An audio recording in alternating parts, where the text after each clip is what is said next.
You're watching Fanboy Versus with your hosts, JD Church, Nicole Hale, Chris Triplett, and Chris McFeely.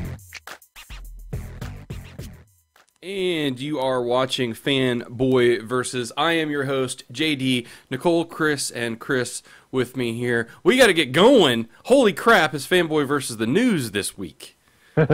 Breathe. I mean, Breathe. it's like, we usually come on the show, it's like, well, not a lot of news. And then it all happened this week. So It's like we opened up a Christmas present and news just came flowing out. I wouldn't say Christmas, because that would imply joy. Close. I don't know how much joy is really with most of this news, sadly. But Krampus, it's a Krampus Christmas present. Yes. There you go. All right, so let's get to it. Chris McFeely has the whole rundown for us. Let's get started. Damn, son. Right, I guess the earliest bit of news, which was around the midpoint of the week, was that Marvel announced their event for next year, which is going to be Avengers versus X-Men. Wow, I love that comic when it came out back in the 1980s. You know what? And I've thoroughly enjoyed it as a message thread on several message boards. So this should be exciting. Yeah, I mean, it's kind of hard to argue with the creative team on this. This is going to be a 12-issue bi-weekly series, so 6 months altogether. 52. No. Okay. But it's going to be written by Bendis, Jason Aaron, Matt Fraction, Ed Brubaker, and Jonathan Hickman. Wow, that's like 52. You got a whole bunch of people doing it. Certainly, yeah, it's got the cream of the crop creators there, or at least the ones they're calling the architects, with art by John Romita Jr., Olivier Coipel, and Adam Kubert. All you had to say was John Romita Jr., I'm there. Yeah, kind of they're really throwing the A-team at this one. We know the plot is we don't know the full extent of the plot yet. I mean, obviously, but I think what you could say about this is we probably know more about this than we do about any of the last couple of years worth of crossovers, where they just had this vague idea as scary things will happen was the promotion for Fear itself.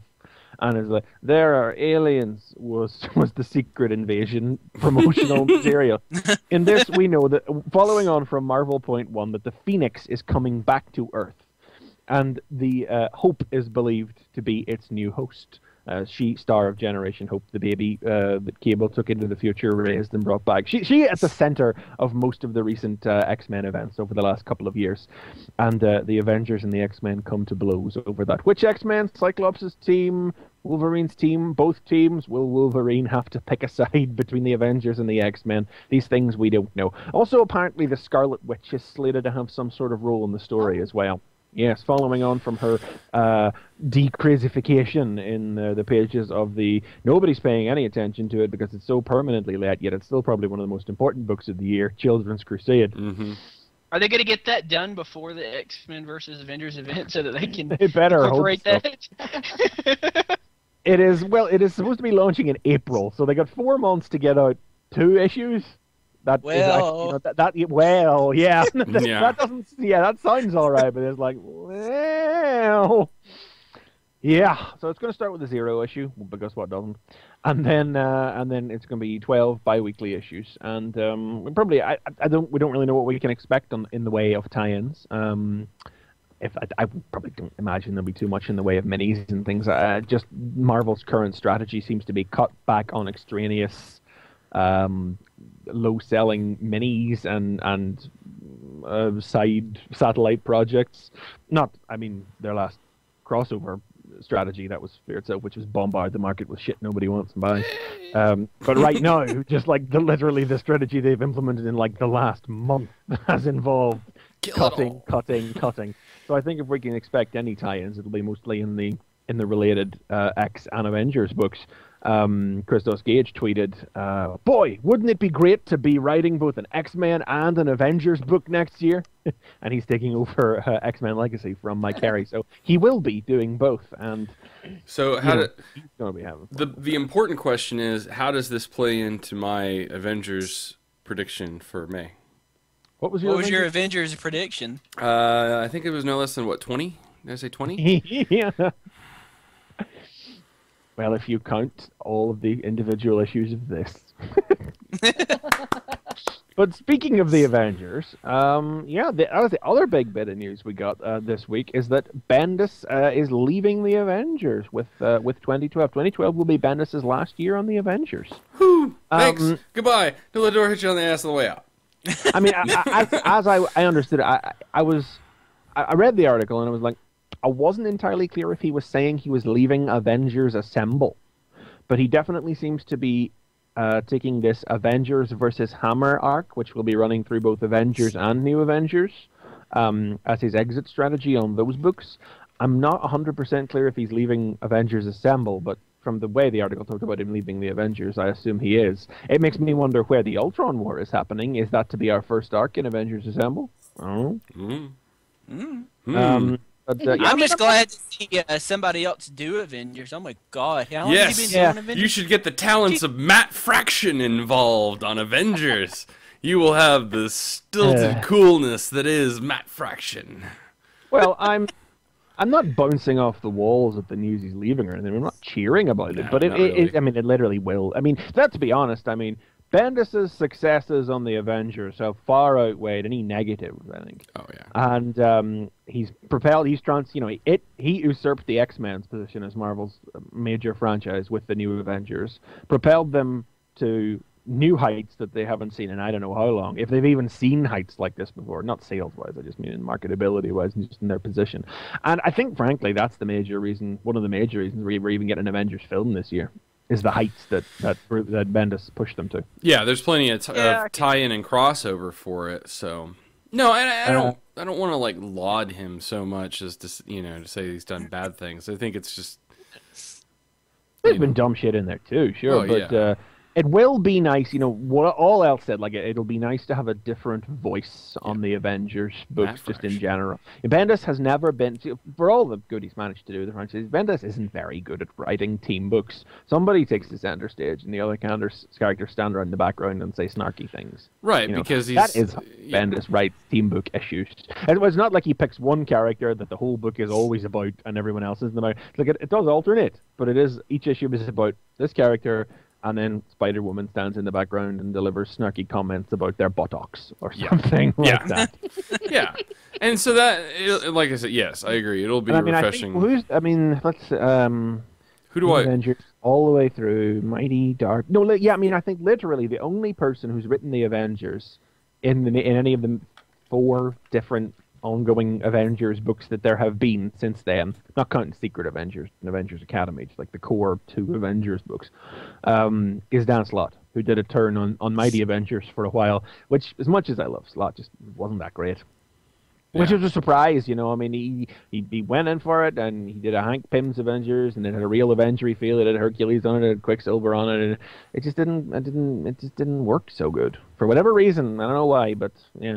So, I don't know who again. I've joked about Fraction, but I think that's probably the most likely case. That's the thing. I mean, it's not too unlikely, is it? They are really pushing these guys they're calling the architects. I mean, these are the guys who are writing Avengers versus X-Men now. And Fraction's been very, very in and out the last couple of years. Fear itself was a big poo. But like I've always heard good things about his Iron Man, his Iron Fist. Defenders, which we'll talk about later in the show, seems really to be Fraction back on form as far as I'm concerned. We'll talk about it later. I would rather see Cage. But I don't think he's there yet, Who? What? Christos. I'd rather see Christos Gage take it over. Probably, but he doesn't seem to be at that A level, does he? Sadly. No, I would pay to see that. Or Jeff Parker or something. Yeah. Van Lente and Pack. Maybe Mark Waid. Could we get Mark Waid on this? I would totally buy that. I would buy 2 copies of that. Thank you very much. Mark Waid is... we know how to sell triplet. I am wondering about... Every issue, Cap would save the day, and he would do it in style, because Mark Waid's right. Yeah. And thinking about, too, though, then the other question is, well, what's Bendis going to do? Is he going to stay with Marvel? Is he going to keep doing Marvel? I mean, presumably he'll still continue to write Ultimate Spider-Man, because you take Bendis off that book and you just shut down the little room at the side where the Ultimate Office runs out of, Yeah. Which would mean he wouldn't write for DC. Sorry? Which would mean he wouldn't write for DC then, right? I don't know. Well, I mean, I think probably, if anything, most likely he might just try some of his original projects again. He might use it to get Powers back on track, or what's that one he's doing? Brilliant. The Icon. He might, spend time on he might go back to some of his noir roots with his Goldfish and Jinx. He might do some original projects again like that. Probably, again, they'd probably be released through Icon, since that's what it exists for these days. I don't really see him going over to DC in a hurry. It's not like this is leaving under bad terms or anything. I mean, the dude's been writing Avengers for 8 years. Sounds about right. 8 years? Yeah, sounds about right. Yeah. So, yeah, I think so. Yeah. It certainly seems like a high year for the Avengers franchise to go out on. I wouldn't complain if he did some DC books. I'd kind of like to see him do some just to gauge his reaction, I messaged Brian as soon as I heard about it. I was like, oh my gosh, Bendis is leaving Marvel, and he's going to be taking over the Kyle Rayner series. And he was like, really? I was like, nah, I'm just... Oh my gosh. It's just going to be a book where Kyle stands around and says snarky things. It'd be great. Nothing really happens. For some reason, Purple Man shows up in the Kyle Rayner book. Right. For some reason. Because it's part of the colors and, so... But no. Anyway, it'll be interesting. Like I said, if anything else, it'll be interesting just to have a different voice on Avengers. Yeah, so. yeah. That's all. I mean, that's the most interesting thing. I was just sorting my collection this evening, just filing away the last 8 months of stuff or something. I'd left it so long. The stacks were getting crazy. I had to go out and do it in the freezing cold. But I was like, oh, those 6 Avengers. Someday I will reread you. Oh, let's do it there for now. Yep. Oh man, I would love to go back and reread that, but I have too much else to read. Well, mind you, that graphic novel stack that I keep moaning about is taking a good, solid hit over the last couple of weeks. So I could probably spend some time getting back to my prose novels.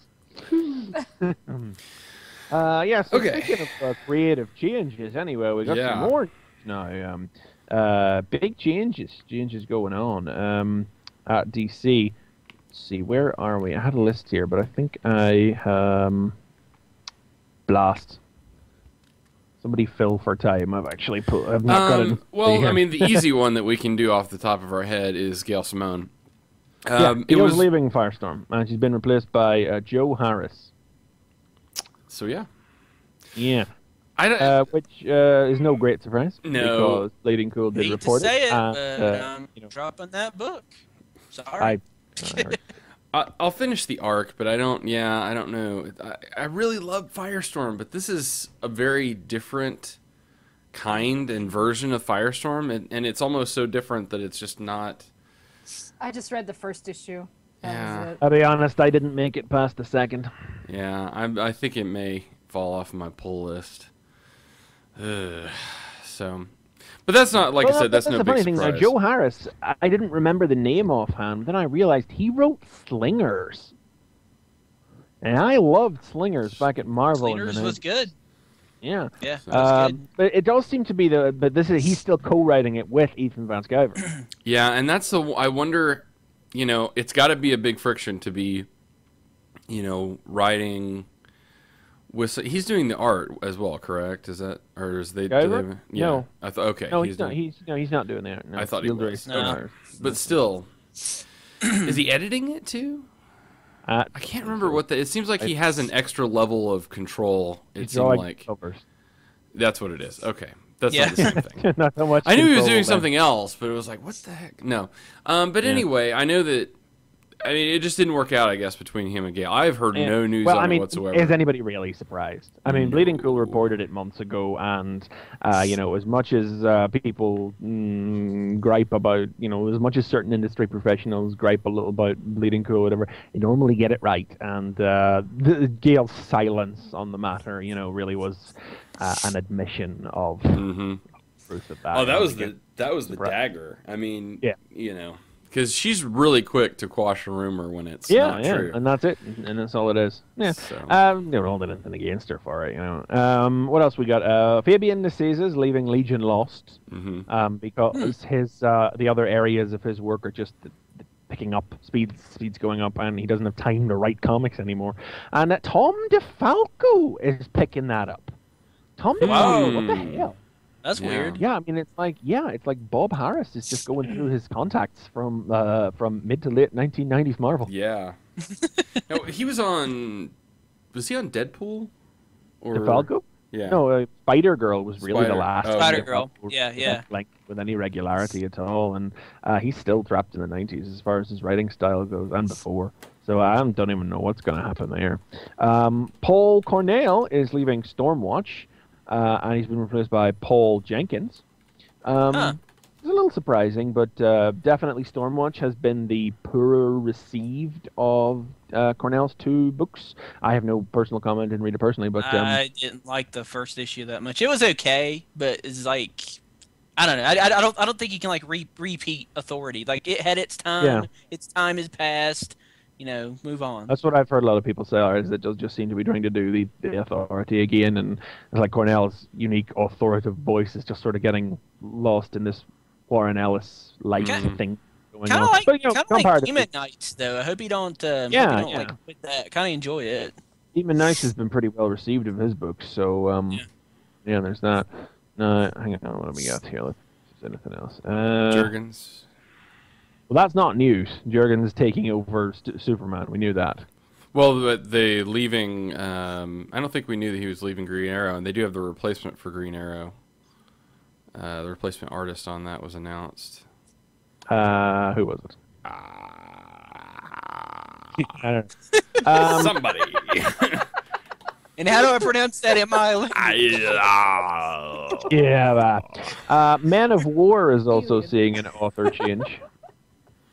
That's Man of War, currently written by who is currently writing Man of War?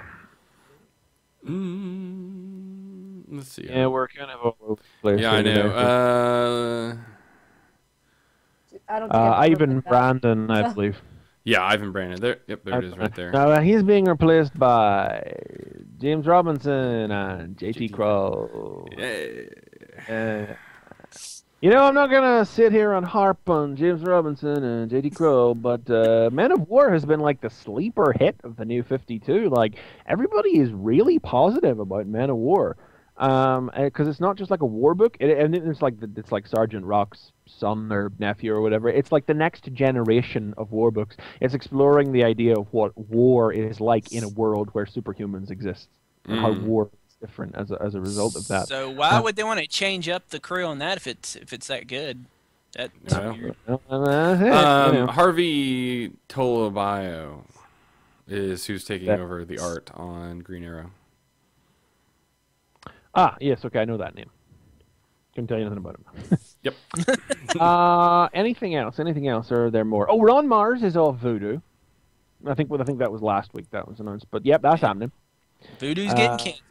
But then there was an editorial change there, and there seems to be some kind of direction to bring the Wildstorm books a little closer together. Like Grifter is moving to New Orleans, or the last issue had him in New Orleans or something, and that's where Voodoo is set. So there seems to be a dovetailing of what's going on with the Wildstorm books. Are they moving the Wildstorm characters together because that section of the DC universe is kind of like be cut off like it's a tumor or something? Is that what you're saying? Perhaps.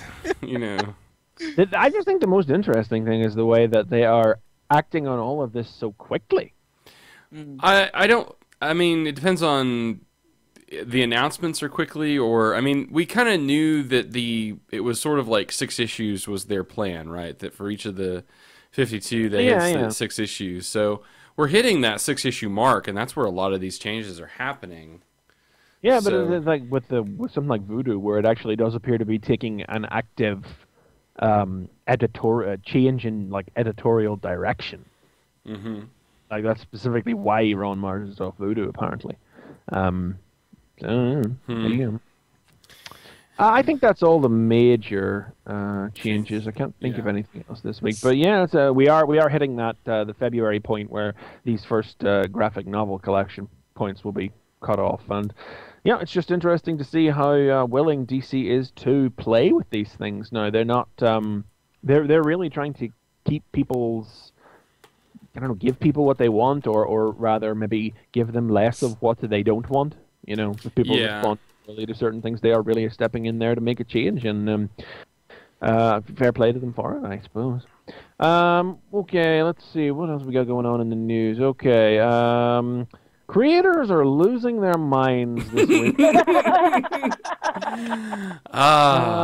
Whoever could you be speaking of, sir? There's two at least, but we'll start with, this was a story that probably wouldn't have left the Transformers fan base in an awful hurry if Bleeding Cool had not gotten a hold of it, but they did. Mike Costa conducted an interview with the Underbase podcast by our friends over at FullMetalHero.com. And, you know, he said some surprising things. Candid things. I like that. Yeah. Candid. We'll go with that. Yeah. And, some maybe a little pent up. Yeah, there is a sense that there may be a little bit of his final issue of Transformers came out this week. Altogether, you know, his run has not been particularly well received by most Transformers fans, and there does seem to be a touch of venting in the interview. Like, if you listen to the thing, there's no real sense of anger about it. The context of actually hearing it is key, and I think a lot of fans have definitely gotten. I mean, there's definitely reason to get angry here, or at least irate, or to roll your eyes at some of the things that he says. But he's also very on the money with some of the other things he says. I mean, he says that during his first year on Transformers, he got burnt out on it because he simply was he had trouble understanding the characters. It seems like he just couldn't really deal with the robot characters. He talks about how direct quote, let's see, they don't get hungry, they don't get tired, they don't have women, they don't have relationships. Okay, this quote's quite off, but he talks about they don't have spirituality and things. And, you know, these are things Transformers do have. Right. I mean, they can have. Yeah. They don't always have those things, but they can have, and that's usually up to the writer. Yeah. Well, see, I think though, I'm interview, and I'm sorry, I had to disagree with everything that he said with that, because if you take all of this away, they're not Transformers anymore. They're just robots. They're GoBots. I'm not. Yeah. I'm not 100% sure if he was actually saying that Transformers don't have these things, or if his point was that as robots they shouldn't, but they do. And that's what he was having trouble getting to grips with. That's not what came out. That's not what came out during the interview. Well, that's what when you actually just look at the way the sentence is spoken. But, you know, he talks about Transformers are toys, they're toys. That's why they're giant robots that turn into cars, they're toys. There's no reason a robot would turn into a car, they're toys. And I guess you can come up with reasons for it, and a lot of writers have, but it's just so strange. He seems to find the basic concept kind of insurmountable. He doesn't seem to be able to get past that element of it. And, you know, he talks about how he was surprised that the space opera issues of his ongoing were received as some of the best, which were the ones where the Transformers actually took center. There were no humans around at all, and the Transformers actually had to act like characters who drove the plot forward themselves instead of relying on human conflicts to do it for them. And, you know, he said he was surprised that they were so popular. You know, I mean, whatever all else you want to draw from it, I think he just seems to have had a basic misunderstanding or difficulty in understanding. Yeah, I think that how Transformers works as a world, which makes you wonder in the end how he spent 2 years on the book. Well, because he was willing to do it. But I think, and I tweeted this, and I don't know if the context of what I said, like after I listened to like that first part of the interview, I tweeted that now I understand why Mike sucked on Transformers, and it's not a value judgment on him. He just didn't get it. Yeah. He just didn't get it. Yeah, and that's not a crime. There's nothing wrong with that. He just flat out didn't get it. And because of that, that blocked him from being able to do anything else. You can get it. Writers can do it. I think that Rob Springer posted like the 4-panel of Scorponok's death from the G1 run of Marvel. And he was like, yeah, you can't write, you know, Transformers in an interesting way. But I mean, I can understand how a writer, I've seen this discussed a lot, and there's fair points to be made. I mean, really, for creatures that are millions of years old and robots with a completely different understanding of life as we have it, by all rights, if you're really trying to write some real serious adult fiction about this stuff, they really shouldn't act like people. Like human beings and have human-esque personalities, because their entire culture and way of life and the way they live life and the experience, just sensory input even, is different, and I can understand how a writer would have trouble with that, but it's like you got 30 years of back material to draw on and see that maybe you're just sort of coming at it from the wrong angle if that's the way you're getting caught up. There are many great well, no, I suppose many is the wrong. There are some good Transformers stories that sort of take that approach with it. If you look at the first couple of Marvel issues, actually, they're shit. What am I talking about? Yeah, the original Marvel miniseries has that really weird alien approach to it, where the characters get blown to pieces, and everybody's like, "Oh, he's fine, put him back together." Right. The original Marvel miniseries is shit. It's terrible. It's awful. The first issue in particular is despicable. Characters stand there, most awful dialogue. But I just read. I've read it before, but I just was rereading Man of Iron, the first UK exclusive story. That's fantastic. I mean, you knew the UK comic was off to a great start with Man of Iron, which is told almost entirely from a human perspective. The Transformers are drawn very toyetically, so they look unreal, even in the very realistically painted and drawn world of the strip. They talk about how the names they use aren't as in the movie, really. Their names they've taken, they're not their actual names in their own language. And there's just a general air of haunting unearthliness about it, which proves that there is a way to tell a good but the way to do it is that you do wind up telling things from the human perspective to make these creatures seem like they're from beyond. And I'm getting away from the point a little bit here, but just Costa, he does, like you say, he just didn't get it, and it does mitigate. The thing is, I see where he came out in the interview. He was talking about the difference between G.I. Joe and Transformers. Let me tell you, his G.I. Joe stuff is great. I love his G.I. Joe stuff. His Transformers stuff, did not care for. Well, I know he could write. He just for some reason, like you said, he doesn't relate to Transformers. Well, that's because when he reads G.I. Joe, he says, "Oh, they're people. They eat, they sleep, they fuck, they shit. I know these things." And he looks at Transformers and he goes, "They're robots. Why would they think? Why would they do anything?" And so he just didn't get it. Like I said, it's not. It's interesting to see a writer actually approaching Transformers with that mindset, but it didn't do the book any favors. I think if somebody had been able to approach it. There were people in the Transformers comic. I didn't care anything for those people either. Yeah, they were not very. Because how many of us want Spike Wiggy to just die? Yeah, I wanted a lot of those characters to die, but there that's is not that sort of knock-on effect from being a Transformers fan, where you're not buying the books to read about people. Well, I'm not one of the guys who says no humans in Transformers ever, but no. I don't want them to be the stars of the book, and sometimes they were under Costa's pen. But that transitions us into talking about the other thing. Yes. He talks about how a couple of direct quotes. Transformers fans read Transformers comics and only Transformers comics. They're isolated from the rest of the comics world. That offends me.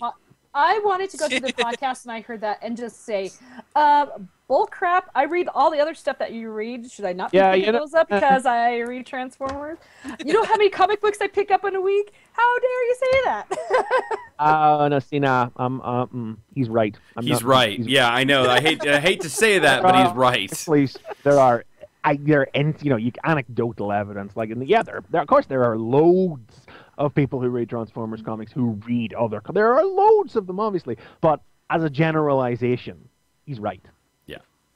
Most of them don't. Most of these people do, or maybe not even most, but a very large and vocal amount of people literally only read these comics because they are Transformers comics and don't read any other comics. People who, as I have said in the past, as a consequence, have a massively narrow window for what they'll accept as an artistic style for Transformers, as a way of telling a Transformers story.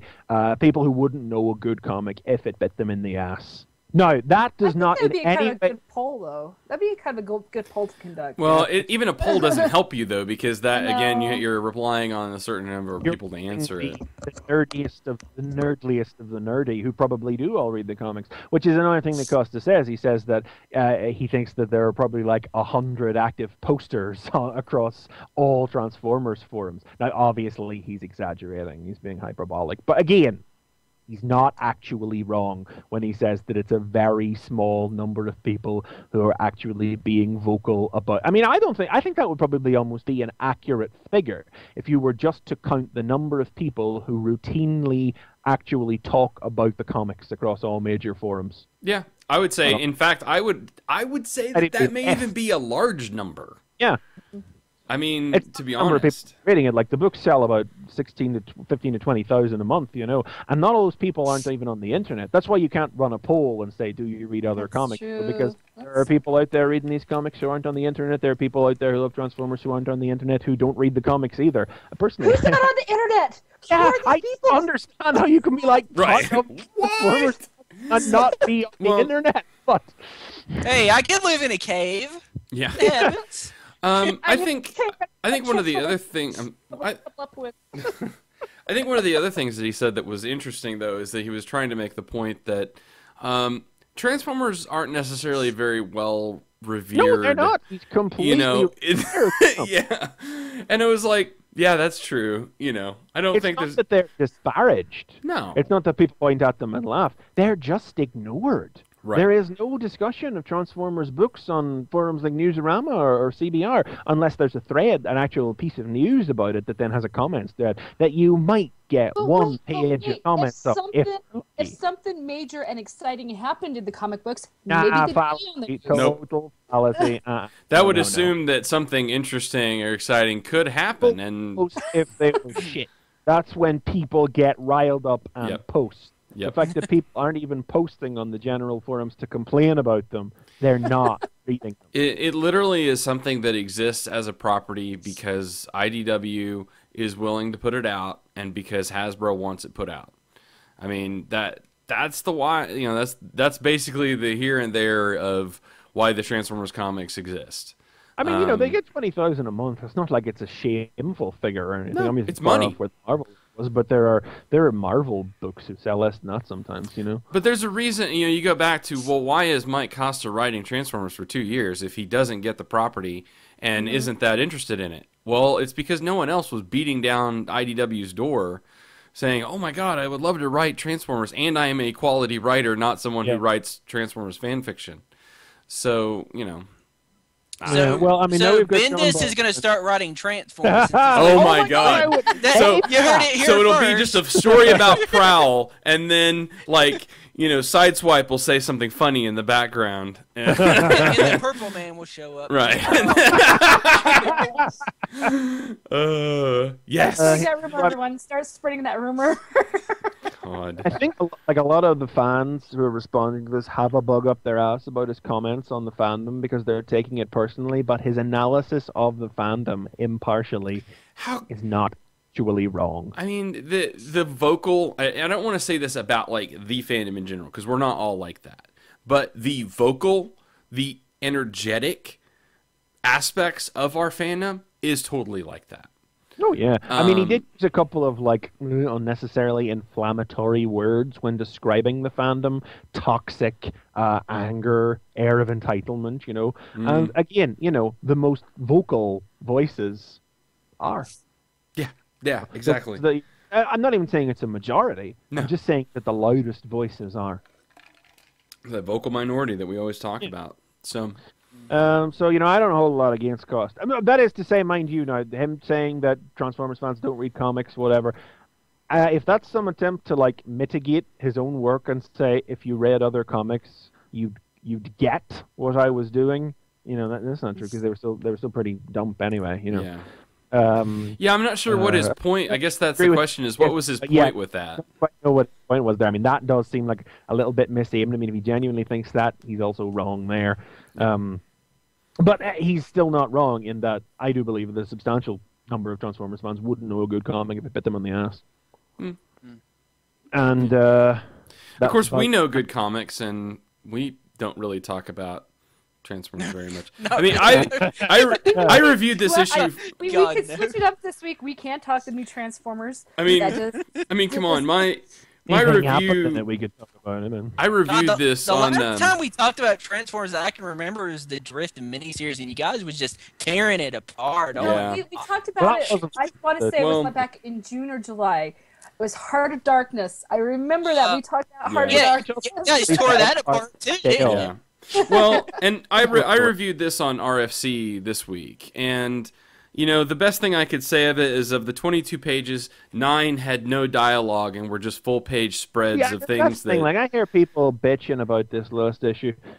There's nothing really wrong with this issue. Yes, the large of big spreads with no dialogue. That's kind of emblematic of Costa's work. Like Costa's pacing was all over the place. Big giant panels with one speech bubble to go. There was nothing happening in his comics. But this is this is deliberately modeled. He said it himself in the interview. Modeled after the last issue of Starman. Modeled after the last issue of Peter David's Hulk, where it is two characters sitting down and talking about everything that's come before and looking forward to letting the audience know that for all the crap that everybody's been through, there is some brighter future awaiting them somewhere down the line. That's all it is. But people get all in a big things happening. That's it. A lot of Transformers, like comics readers, won't understand any kind of subtlety in a comic. Why aren't they punching each other? There's not enough land. Well, and that's what I said. It was interesting in terms of the concept, but I think the best thing I can say about it is that it's mostly harmless. It's there. Come on. No Douglas Adams reference? No? Okay. I know what you're doing. Okay, thank you. I didn't mind this issue. I didn't mind it, but it didn't blow me away like exactly. you said. So. Yeah. It was sweet. It was sweet. See, we reviewed Transformers on this show. There you go. So. I need to read the last 3 issues. I have no idea. So my recommendation: go check out the Mike Costa interviews if you haven't. Don't take our word for it. There's a review of Underbase of the final issue of the ongoing on there as well. It was Amy and King Grimmy, wasn't it? Yeah, Matt and Amy did a great job interviewing him. So yeah, I listened to a good portion of it, so it was a lot of fun. Like I said, I think it's good to listen just for the context. So yeah.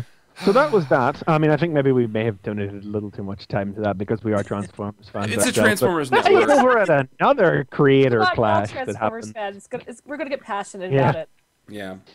Oh well, another little creator clash that occurred this week was when J. Michael Straczynski, posted on his Facebook page a graph showing the declining sales of Amazing Spider-Man with the comment, "Sales on the Amazing Spider-Man since my departure." Just saying. What? Look at my dick. Look at my dick. Yeah. And unfortunately, Steve Blacker kind of made the mistake of lying. Did we get a chart of his sales of his Superman and Wonder Woman and how that Yeah. How about those last few issues of Grounded? Oh wait. Yeah, he didn't finish those. JMS, Wacker replies, out of context, out of date, and full out of the blue meme. And, they just argue the point back and forth. The whole industry is going in that direction. The graph is also weighted against him because it takes as its points the lowest selling issue out of each month. So, completely overlooks things like the Obama issue and stuff like that. Not that the curve would be much higher, they have gone down, but it's just a factor of the whole industry. And, it overlooks the fact that for, a third of Straczynski's run, everything he was doing was tying into major events that were buoying the things up, that was making Black Panther sell in the 6-figure range, Nothing sells like things were selling during Civil War anymore, even in that short space of time. Dan Slott, they went back and forth for a while, and the thread was actually closed, and then sort of started up again. Yeah, so I didn't read it. I don't want to read it. Good Lord. My gosh. I just want to read off it. Dan Slott just commented, "Hugs for everyone." He's just being the bigger man there. Yeah. At what point did JMS become an asshole? I used to like At what point JMS. was he not an asshole? And I'm still going to buy the 12 because they finally solicited the final issues of the 12 for February. But Mark Waid chipped in at the end to comment, "Dick move, Joe. Flat out dick move, and you know it. Either your point was to show people how awesome you were, or to show people how things have deteriorated since your absence. There's no way to interpret your post other than that. None. Are you really that hard up for approbation and fan love? You can't rise above that sort of shit. I understand Wecker's frustration. Maybe he overreacted a bit in the way that good friends do react when they perceive their friends and employees are being attacked by a bitter man with a bottomless ego. But you made the first move, and it was a dick move. And if anybody doubted you, you're just... Anybody doubted you were doing it for anything other than informational purposes, adding "just saying" was the snartacular icing on the cake. No one says "just saying" unless they're doing exactly the opposite of "just saying." I love you, Mark Wade. Can you become president of the United States, Mark Wade? I love you. Wait. Half an hour later, he added, "Still fuming at JMS's shitty passive aggressiveness. I should probably go walk it off." It was a long walk. Pointless, boring walk across America that I won't finish. Ouch. Take it. Ouch. That I won't finish. Epic. Oh, that was wow. awesome. That walk ended with him talking to a teacher, by the way. God. So, JMS is a dick. Wow. Yeah. Wow. So that was the thing that happened, and I guess we'll close out this week now. We'll close on a sad note. Yes.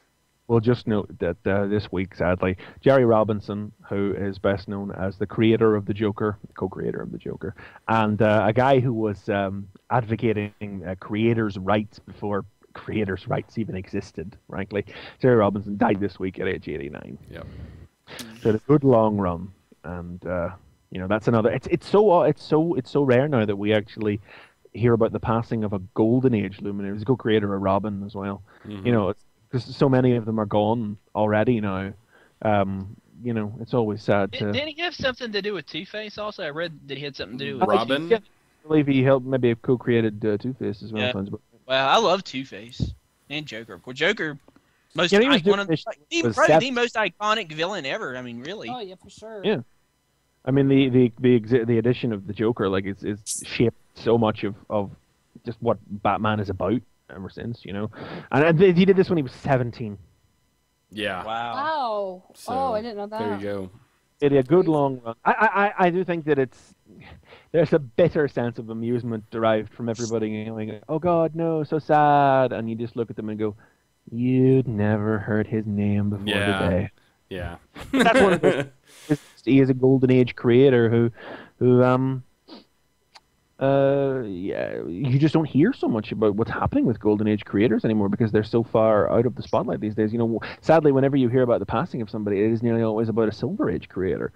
We're just one by one, But hey, their work will live forever. So yeah, there's that. So awesome. Well, there you go. So that's it. That's all the news. Yeah, that's all news for this. That's all there was. Wow. We've only gone on for 45 minutes about it, but hey. We might even review some comics this week. So yeah, awesome. Okay, so let's get to it then. Chris Triplett, take off. How do I follow that up? Oh my God. Yeah. Good luck with that. I mean, the news stories themselves were probably bigger than the comics I got this week. Yeah, I know. There's your show. All right, exactly, goodbye. Hey, I picked up some good stuff. I don't know about you guys, but I picked up some good stuff. I mean, all my books were fine, but it's like most of it's like DC issue 4, which it's still kind of like same storyline. Hey, just kind of. Sorry to cut off there. I did just remember one other bit of thing that happened. We got the DC sales figures for December. Yeah. Let me just pull them up here.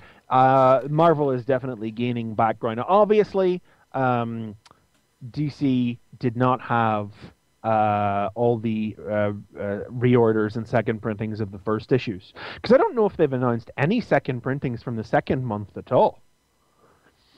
But they didn't have those to push up their numbers this week. Now last month, DC had 51% of sales compared to Marvel's 30%.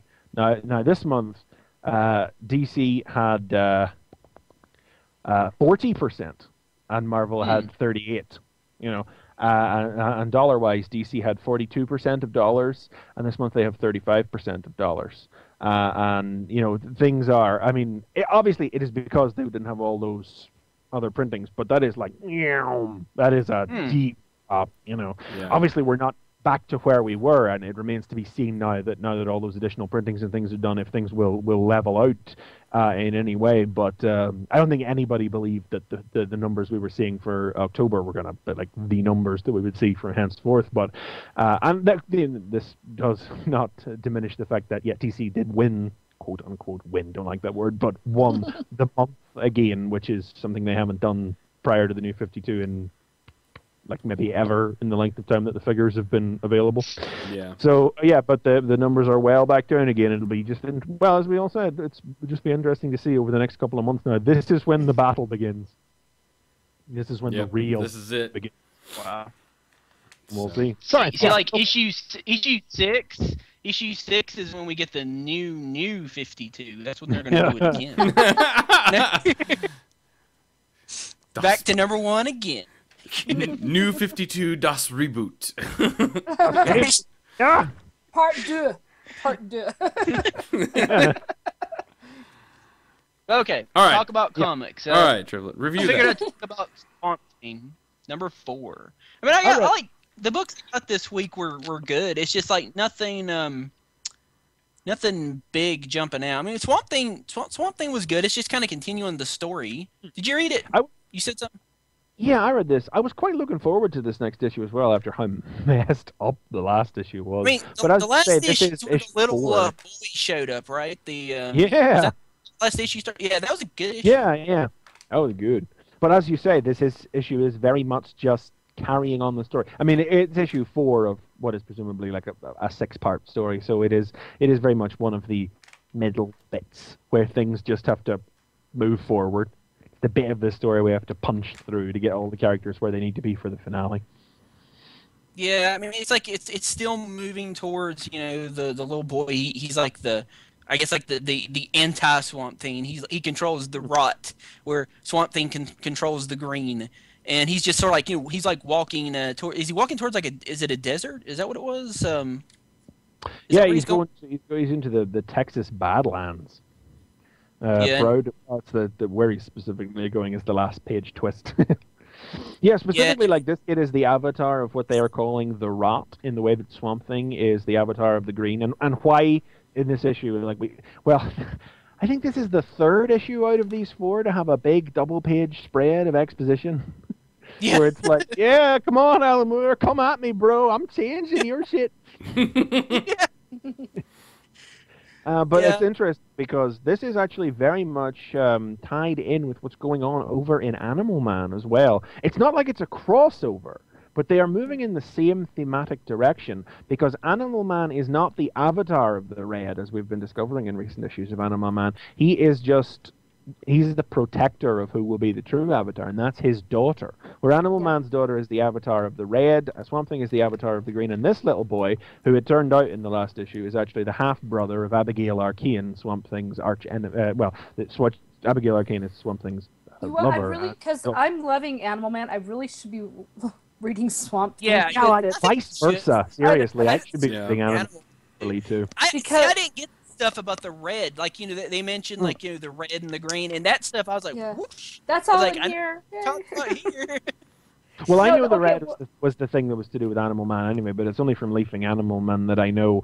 There's probably some mention in here about an avatar of the Red, and that's going to be Animal Man's daughter. So we've got little girl avatar of the Red, little creepy boy avatar of the Rot. The Red was explained all in this week's issue, exactly what it is. And so, do you want me to go ahead and let you kind of know what it is? Well, it's just like what are they called? It's just really quick. They had the 3 hunters that used to be on Earth, and this is where they've come. And basically, it's kind of like a universe set in a universe where they're combined to actually help out the new Avatar.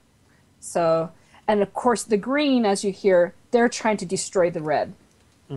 So, that's not really factoring into Swamp Thing at all, man. Yeah. They make it sound like they're working together or something. Is what I know from it. Like there's a warrior for the red and the green, and they fight the rot. I mean, is that what you guys got from it? Yeah, the rot. I mean, what is it also, that they talk call... about the rot too in Swamp Thing. Oh, okay. Yeah. I really got to pick up Swamp Thing now. Yeah, these books are quite they're tied together very subtly, but they are all very. What is it like? The green has the Parliament of Trees. What is it that they call the red? The Parliament of. Is it the Parliament of Limbs? It was in the newest issue. It doesn't. It never said exactly what it is, but that sounds about right. Parliament Corpses or the Parliament of Limbs or something nasty sounding like that. Because they were talking about the rot. This is the first time they mentioned the rot, basically by name in this one. So. Yeah, because they were talking about like the black in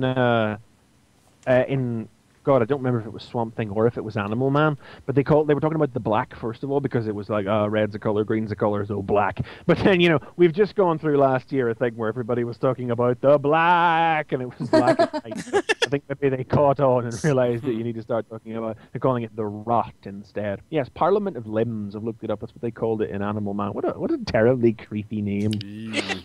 I know it sounds so creepy. I almost don't want to read it because I'm like, oh, it's too creepy.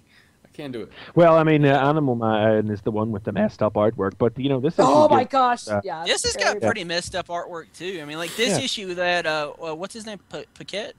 No, actually, Paquette didn't draw this. He didn't do this one, and his art's usually kind of messed up. But the filler artist is still pretty messed up looking. I mean, like I said before, I mean, I don't read like a lot of Vertigo books, but it kind of felt like a Vertigo book from the beginning, just because of the just messed up, the dude's heads twisting around and the corpses mushing together into hamburger and becoming alive. It's just it's very much a Vertigo book in spirit, same as Animal Man. They are just as those other books are really Wildstorm books. Like this is very much for the. I see some nasty artwork. It's Animal Man. Woo wee.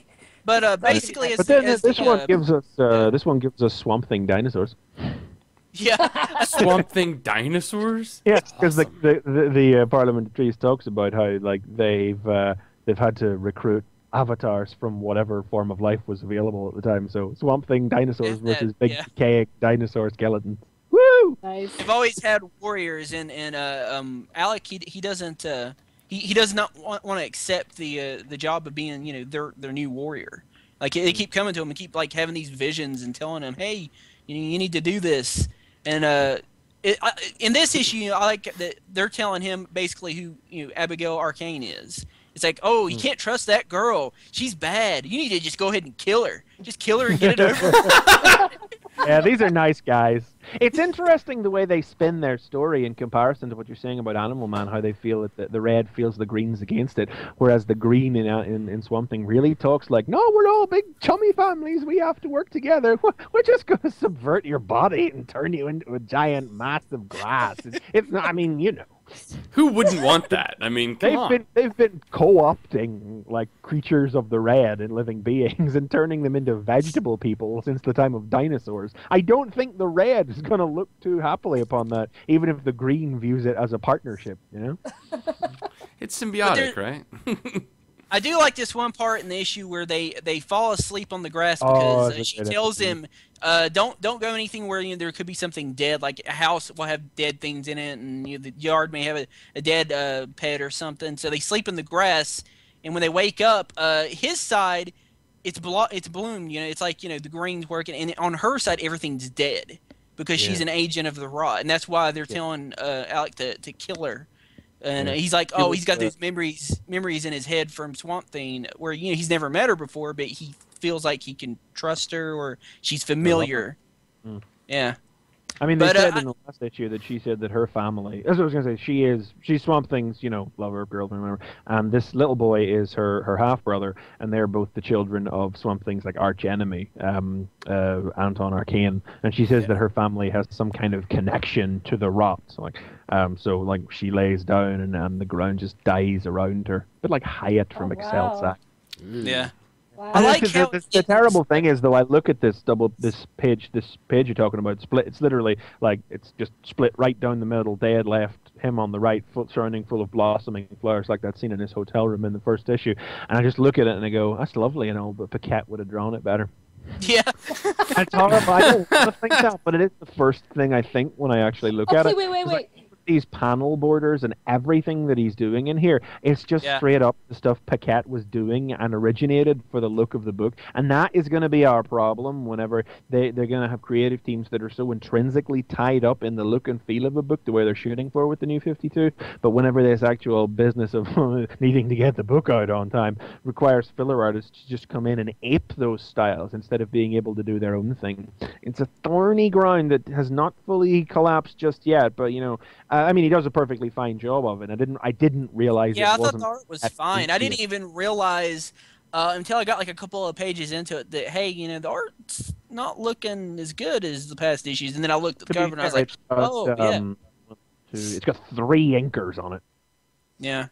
Wow. But yeah, some pages that are inked in it, like just basically like the last couple of pages where it's got the really nice thick inks and the solid blocks of shadow. It just looks like Paquette. You could mistake that for Paquette.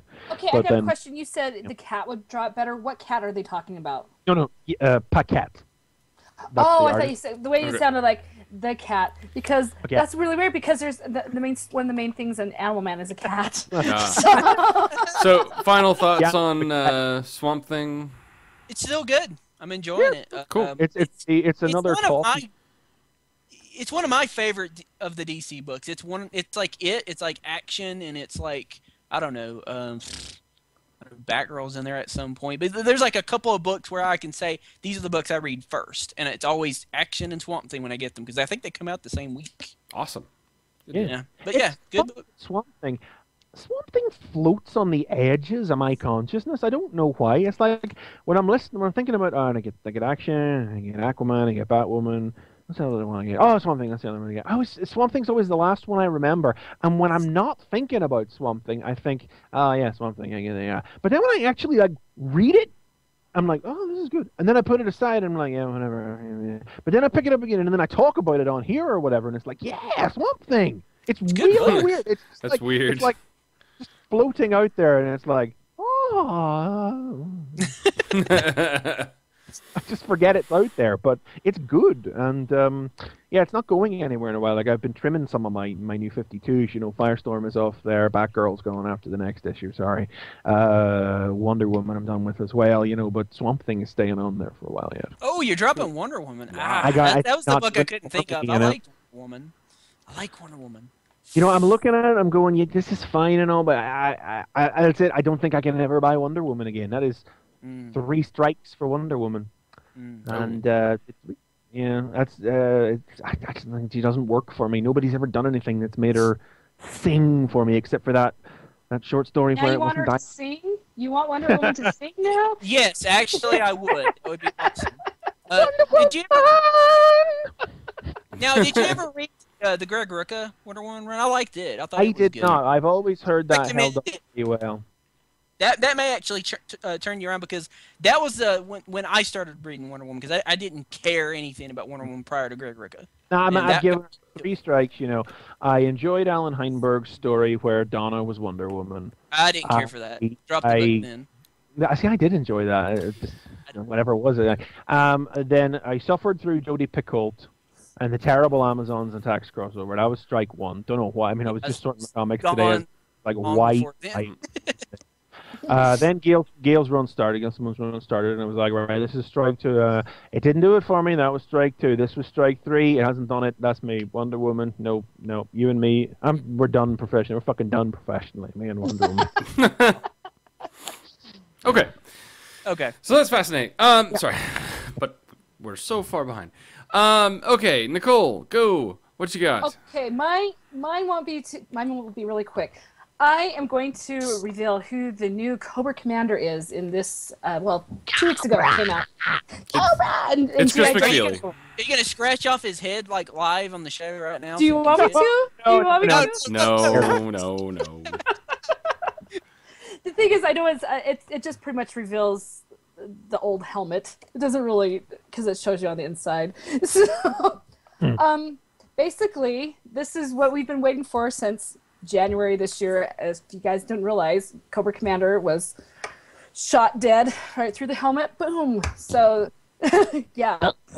You talk about a really cool splash page. I remember that one. Woo!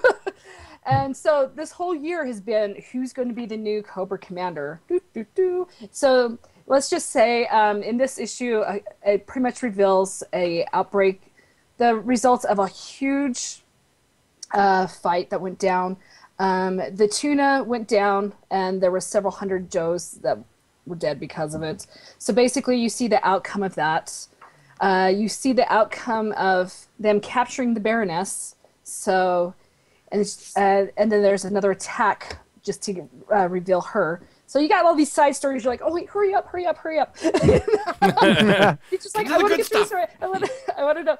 Now, if you go back to my review in February, you'll notice I was right. I picked out the right one. So, yay for me. So basically, after all these months of storylines, you're coming down to 3 main contenders. You've got Major Blood, you got Oda Centauri, and Crake, with Serpentor in the background lurking in. So, you guys want to take a guess? The sad thing there is that you say, it's like anybody who hasn't read these comics but knows G.I. Joe otherwise is going, Major Blood, and who? Yeah, exactly. That's what I'm thinking. I think I know who Serpentor is. Yeah. But it's like the other 2 guys, I assume they must be IDW originals? Yes, well, they are, and they've played a major part in... No, I'm not knocking them for being IDW originals. No, that's fine, that's fine. No, you can't really sell the idea to people who aren't reading the comic by going, it's this guy, it's Joe from accounting. Let's just say they're main henchmen for Cobra. They are very good with what they do, you know, and they all played the game very well about who killed off more. So then it was revealed, well, you think at first they're like, okay, guess who it is? Major Blood, you won. And they're like, oh, okay. Then you're like, okay, I like Major Blood. No. Something comes up. Well, guess what? Oda Centauri has been dead for a couple months now, and it is Zartan in disguise. So, ooh, I know Zartan. I know who Zartan. Yeah, I know who that is. The thing is, he plays this really cruel trick on Major Blood and morphs into him. Oh. Without the eye patch. So you see this face with no eye. It's kind of creepy. But, of course, these 2 are fighting, and guess who breaks down? Well, Crake takes over. There is your brand new Cobra Commander. It is Crake. Hey, guy I haven't heard of. Woo-hoo. Yeah, I read about this. I saw the story on this, and I read it, and I was thinking, okay, I have no idea who this character is. I assumed that they were credited in the comic. And I'll probably get hate for this, but when I was reading it, I was thinking, so they basically made they made Drift Cobra Commanders. What I was Quote of the week. Mark it down. And I was like, who is this dude, and why is it not? Well, the reason why he was made Cobra Commander is because he didn't get more kills than anyone. It's the way that he played the game. He had a sword. He had a sword. Yeah. No, he was selected to be Cobra Commander because that's what editorial said. He's the one. Well, he's the one that took out Order Centauri, and he's the one that got Zartan to work for him. So he knew how to play the game. so super cool. Everybody follows him. Yeah, and so Serpentor... He has a sword he can never draw. Of course, there's Serpentor in the background, and he's like, okay, this is our commander. We will do as he will. Unless... And then what it says, but here's the line. It says, but if there should be a misstep, then the game begins again. Oh, good. We can have this event all over again. Yeah. Just an issue 100 when the original Cobra Commander comes back, Marvel style. Probably. Yeah. But the thing is... I was kind of hoping that was going to happen. Like, Cobra Commander gets shot and he dies, and then, like, there's this big to-do about, like, who's going to replace him? Who's going to be the new Cobra Commander? And then there's going to be, like, this dude who's going to, like, replace him, and then it turns out, oh, he's all along! That would be great. They should do that. The new look for Cobra Commander is beautiful. The splash page pretty is ferocious looking, isn't it? It is nice looking. I'm like, I want a figure of this yesterday. Oh my gosh. I like to believe that those helmets all just have a synthesizer fitted in that makes everybody talk like that. Oh, that would be awesome. I'm not historically a GI Joe fan, but I've been reading all the Marvel stuff in IDW's classic volumes, and there's that extended run of volumes where Fred the Seventh becomes Cobra Commander because he wears like the armored bodysuit, but it's like a big mechanical helmet, and I just really like to believe. So in order for him to be able to fool everybody, I just like to believe that it has a filter that just makes everything sound like that. So that nobody figured out it was. Oh man! There's also another twist to this.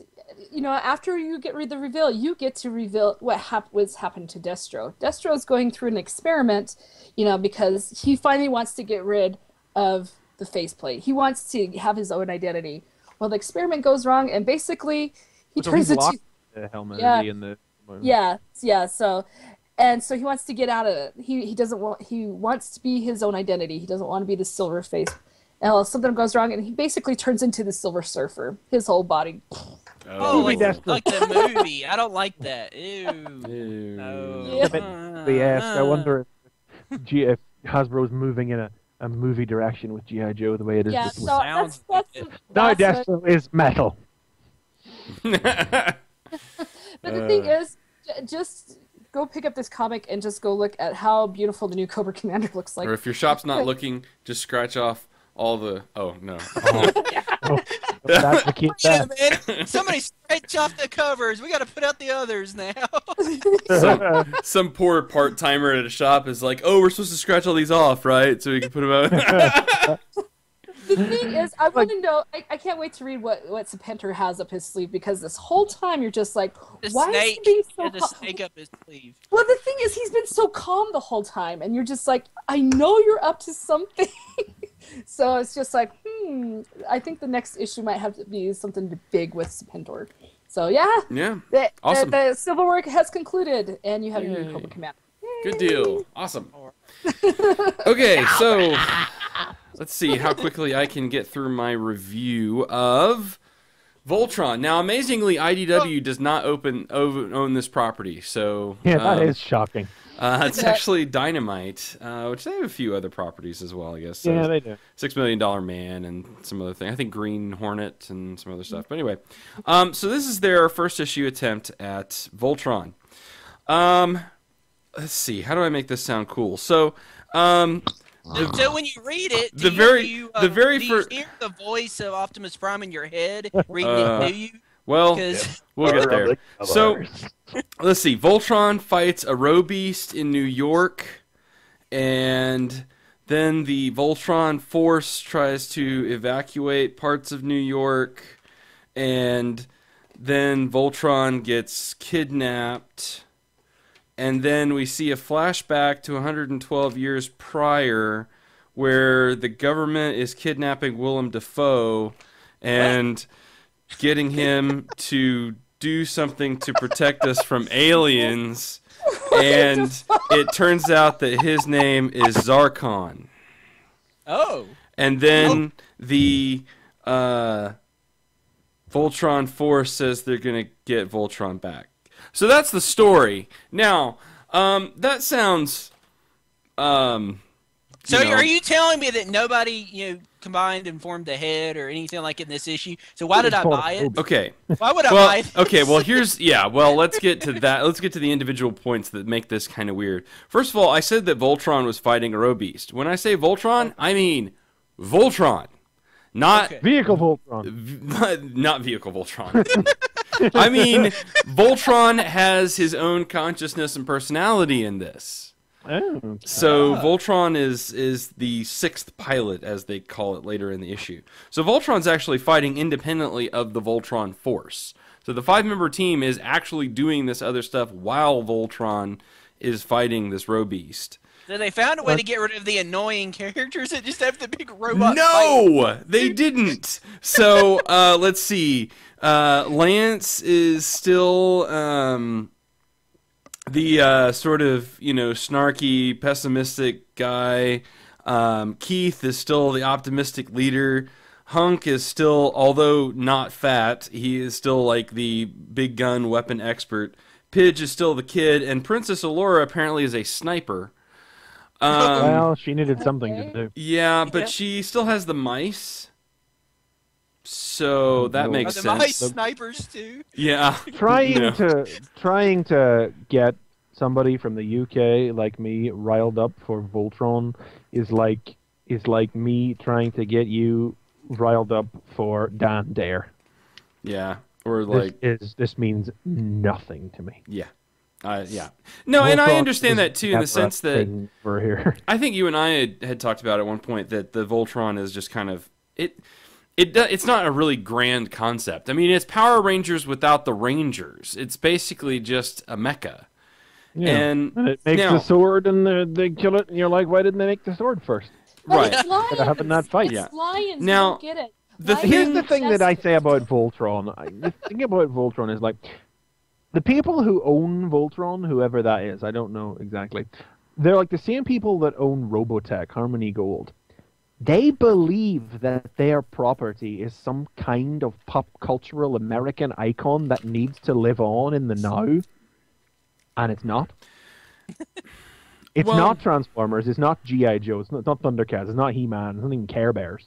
It's just a thing that happened in it. It's not Turtles. It was never on the pop culture zeitgeist. They just want to keep making it. And you know, the original show, like Robotech, like was a shocking show for the time. Like it was doing things no other show was doing. I've recently gotten into Robotech in the last couple of years. You know, that's something that holds up, like just even as a historical example of something nothing else was doing. But like Voltron was dung even then. It was just an episodic Japanese rubbish that was just as nonsense as any American episodic boys action show, and it was all, you know, whereas something like Robotech had an ongoing story. I don't know why I'm caught up comparing it to Robotech, but it's like the franchise owners act the same way, like they are these key things that constantly need to be brought back, but actually nobody cares. And I agree with that. I think the only way to really do it, if you are going to do it, make it interesting, is you have to really revamp it and make some big changes. I don't see the things that needed to be changed, but there are some changes that I'm interested in, and it's why I say it's mostly crap, but I kind of feel compelled to buy another issue. We know that Zarkon has been like the emperor, the evil emperor of this story, and it's even in this as well. It's mentioned in the beginning of this comic.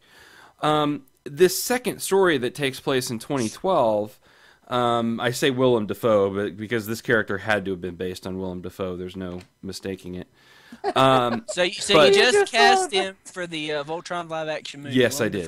Yes. Yeah. That's but probably something that they want to happen as well. The very idea you could have a Voltron live-action. Catch yourself on. But, it's not Transformers, and it never will be. They talked about it. They have talked about it. I know they have. That's what I'm saying. It's like, catch yourself on. No. List of things that will never happen. Voltron live-action movie. We said that about Dragon Ball, and now we wish that hadn't have happened. We wish that happened. So, at least that was on the edge of the fucking anime zeitgeist. Like, that was huge. Like, if there was something you would turn into a film, you could understand why they would try. It's like suggesting that they're going to make a Rainbow Bright movie. Nobody cares. No. So the thing that's interesting about this is that the Don't you dish Rainbow Bright, man. Don't you dare. Yeah, but there's not going to be a movie of it. Okay, anyway, we want to get through. Let me get through this one point, and then we can move on. Okay. The only thing that's interesting is that the scientist at the end, apparently there's some sort of alien attack, and so they're recruiting, basically kidnapping this scientist to fix the problem, to come up with a solution to deal with future potential alien attacks. And the scientist is Zarkon. So they're apparently... I get that he is a pre-existing character. So they're doing something to try to connect, apparently, Voltron with this scientist Zarkon and the... So there's at least the implication that there is some sort of larger story. I don't know if that's crap or not, and if that's going to be enough to save this. The art is okay. I mean, it's as much as you would expect out of a very... I mean, they haven't done anything to change how Voltron looks, so it's still like a big freaking cardboard box thing trying to fight. There's none of the kind of fluidity that you would hope to see. It's the same issue that Transformers can have as well. But there is at least a ground element to the story where there's like smaller troops that the Voltron force itself is trying to fight. So it's dynamic in that sense. I don't see this going very far. But I am interested enough, at least just to get like maybe the second issue, just to see if how they're going to deal with like this Zarkon issue. But beyond that, unless you're kind of an uber Voltron dork, I don't imagine that. Do those exist? Yeah. I mean, I'm kind of dorky. I'm not being funny. That's a genuine question. It's like there wasn't really a Thundercats fandom until the new show started. It was actually just like pieces of other fandoms that also liked Thundercats. I think there are people that the Voltron combined robot and everything. That is like an iconic thing for people, but as for like fans of the show, probably not. I don't know. I watched. I mean, I'm not saying it's great fiction, but I probably watched it. At least in the early days. I've seen enough episodes to know what's going on in the show, and I can identify that with that robot. Like when I see that robot, I know that hey, they're going to form a sword and they're going to beat it, like you just said. But that's all I need to know.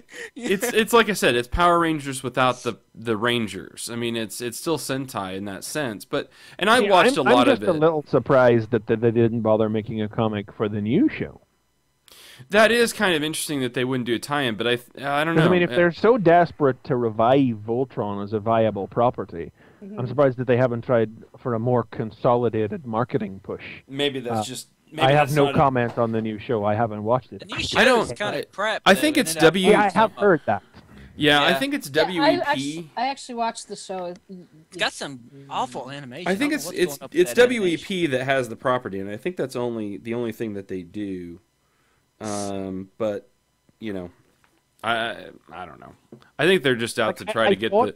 I think it's like Transformers, where they're just trying to get the name out there and see if they can sell toys. I just thought we were beyond that point pop culturally. The whole 80s revival thing kind of died like 5 years back. Oh, Matty Collector's trying to keep that going, sir. I mean, there's a full page spread for the Club Lion Voltron combiner in the comics. So it's like Transformers gained a foothold because Transformers never actually went away. Turtles had a good long run that's really only... Turtles recaptured a lot of the children's audience, and it only really stopped because the licensing switched hands, and it'll be back soon enough.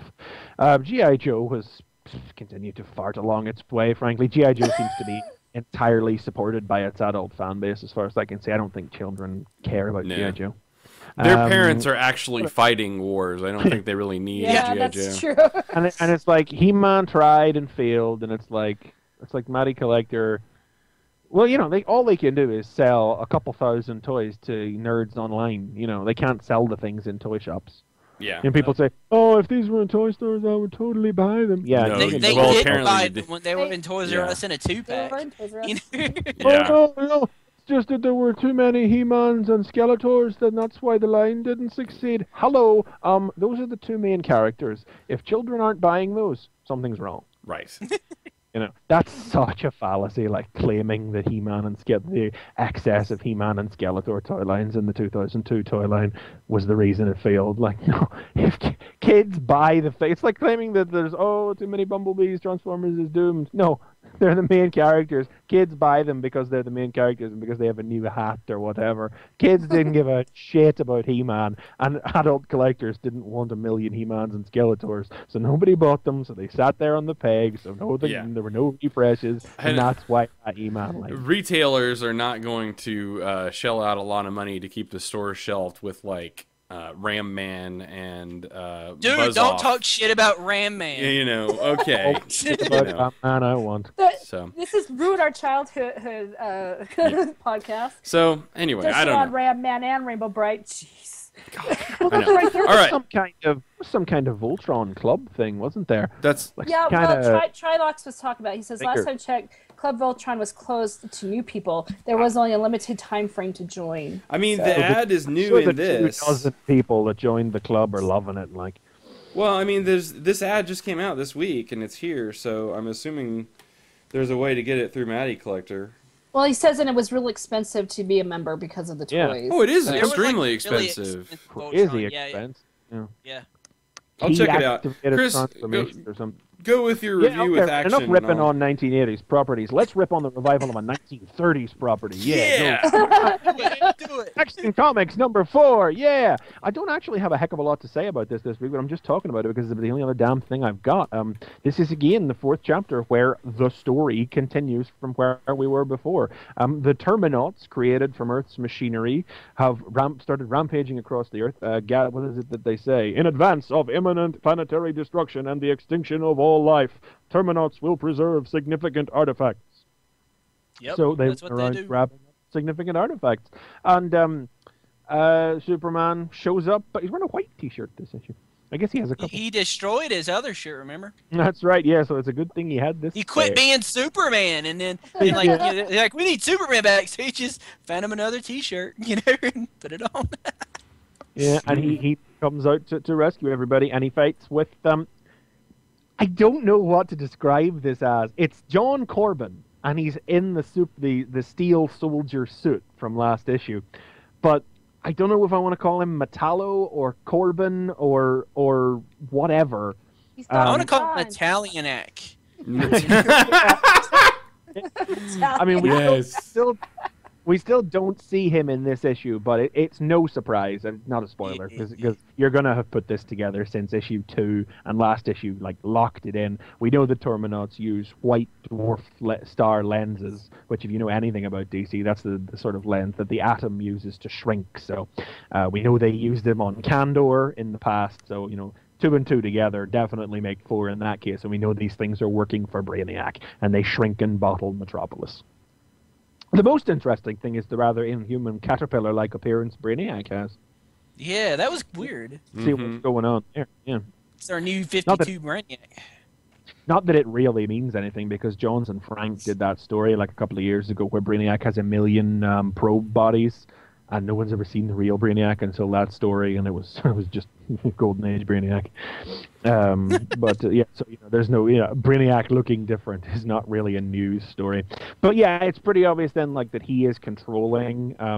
He is the alien consciousness Lex Luthor made contact with that we saw in the spaceship in issue 2, and he has taken over John Corbin through the Steel Soldier program. I love they talk about how his heart exploded, so that'll be fresh to shove a chunk of kryptonite in there when Corbin gets free. Yeah. But I love the fact that the metal the suit is made out of, it's called Metal Zero, and it's spelled Zero. But if you think about it for a second, Metal Zero, Metal O, Metal O. Metal Zero, and that's Z for those of us in the States. for us Americans. Yes, Z. E-R-O, yeah. Who's Zed? Yeah. Who's Zed? Zed is not. Baby. It's not just that villain from Power Rangers. It's actually a letter. So. Fuck's sake! I make a Pulp Fiction reference, and you drag this shit down to your Power Rangers. Yay! I'm trying to class that joined up. Yes. Put my underwear here. Fuck. Anyway. So, yeah, most of this is just a fight scene where Superman fights Metal Zero, and then Steel appears. I'm a little surprised we got... I mean, I knew he was in this issue, but I was a little surprised. My favorite part of the issue is when Steel says, I'm going to take care of him, Superman, and then it says, editor's note, check out this issue's backup. Yeah. See how this fight plays out. I was like, what the hell? And then the backup story is just a long fight sequence as well, but yeah. But hey, it's sure as hell better than the 8-page ad we got for the other Superbooks last issue, so more of this, please. And this writer, what's the writer's name for the backup strip? It's Sholey Fish. Sholey. I know that he or she, it's a kind of an androgynous name, was handpicked by Morrison to write these stories, so they're definitely working within what is going on here. I love this scene. What we get the idea that these Terminauts have just sort of they're being pumped out of Earth's factories. They've co-opted machinery and have just putting together any random bits of machinery into robotic forms to create their own bodies. And there's this great one where a giant one, which seems to be made out of a little house or maybe out of a trailer or something, comes stomping and is screaming "Where is Superman?" And he says, "Let me do my job," and the thing's giant hand comes down and picks up a tank and just takes the tank, just clonks it onto its shoulders, twists it on, and it's got a tank for a head. And Superman just looks up at it and just goes, "Get out of here." Yes. Awesome. So there's not a lot of like involved talking points in this one. It is rather I'm continuing to really enjoy this portrayal of Lex Luthor as well. He's not the untouchable Lex Luthor. We saw like the untouchable Lex Luthor in issue 2, really full of himself, real neck on him whenever Superman was tied up. But as soon as like Lex Luthor is not behind like a protective shield, oh dear, Lex. Truck crashes, and it's like, "Hello, I have whiplash, concussion. Is this your doing?" He's in the phone. It's the whole issue on the phone to Brainiac, saying, "Oh, come on, buddy. I'll be your friend." Please, we had a deal. You gotta help. Yeah. He's really freaking out, and I like it a lot. Yeah, he makes the comment that like, "See, one alien, and then more start showing up." You know. And he sees Metallo like knock Superman down, and he has the truck just turn around, and drive over Superman's head. Do we get him? Yeah. Okay, go. Yeah. Yeah. Action Comics definitely continues to be my favorite of the Well, new the thing is, with this issue, I actually like the little sub-story about with the Hearts of Steel theory that they're talking about. I enjoyed that more than the comic. Well, I enjoyed it well enough, but I'm not a huge fan of Steel. I no fun as Steel. I mean, I did like his little Ozymandias victory at the story. "I can do more than survive. I beat you 2 minutes ago." And it's just that was great. USB stick in his neck. Yep. Yeah, I just like his comparison to John Henry. I thought that was kind of cool. Well, and that's something that's been around for the. Yeah. That's been around from the character from the very beginning. I know, but I just like that story. I thought it was kind of cool. It does get lost though, since the character gets current. For a long time, the character was mostly just referred to as Steel, and that bit got lost really after that first story. It was probably around the time when Shaquille O'Neal played him in a movie. Yeah, that's probably about the time. You could have got through the whole review without bringing it up.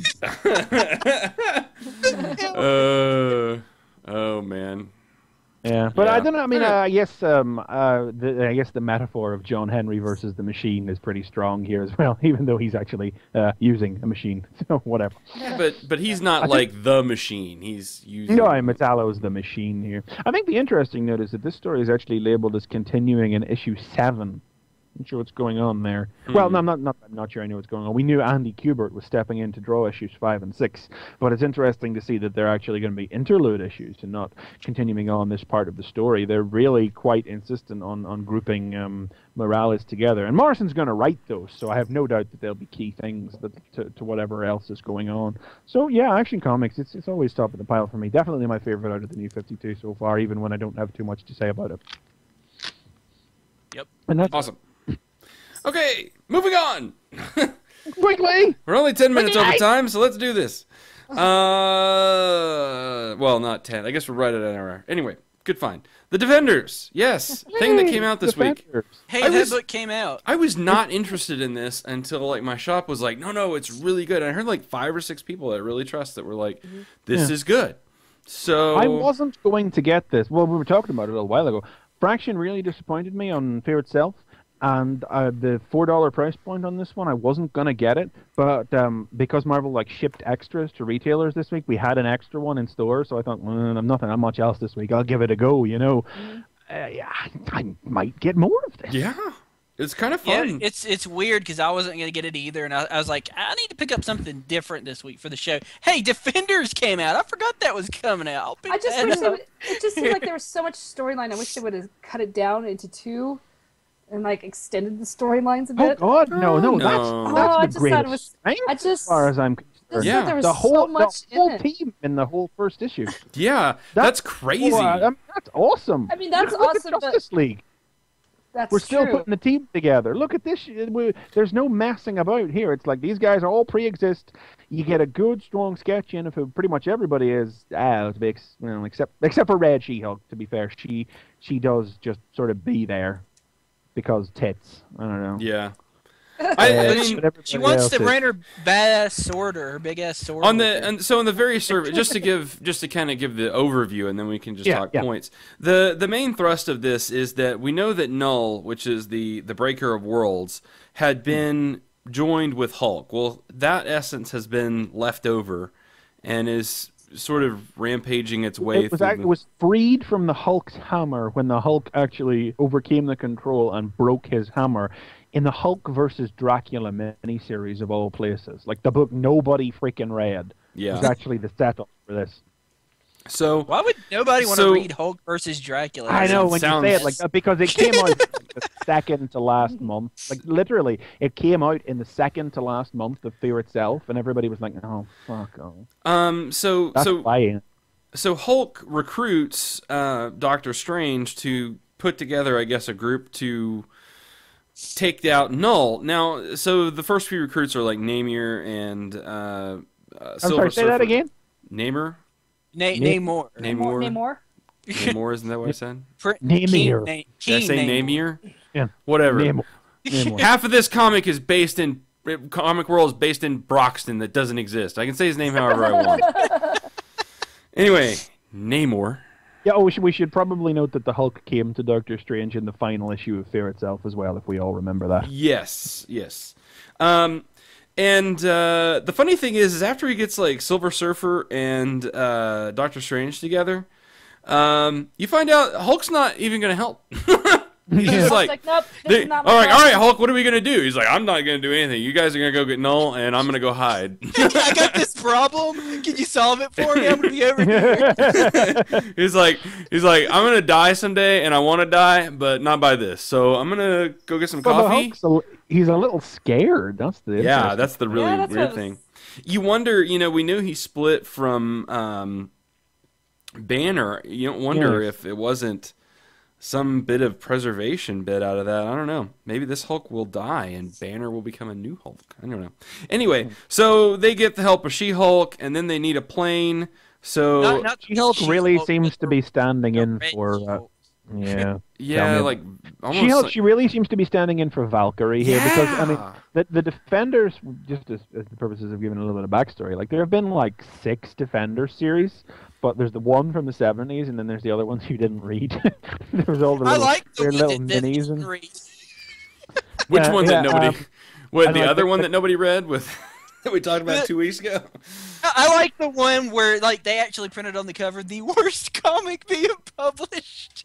I think that was the Giffen Maguire one from a couple of years ago? Busick Eric Larson one is what that one was. No, they are the Larson and Busick one from the 90s. Yeah. It was like on the cover, like Wizard Comics says, "This is the worst comic being published." It's amazing. I loved it.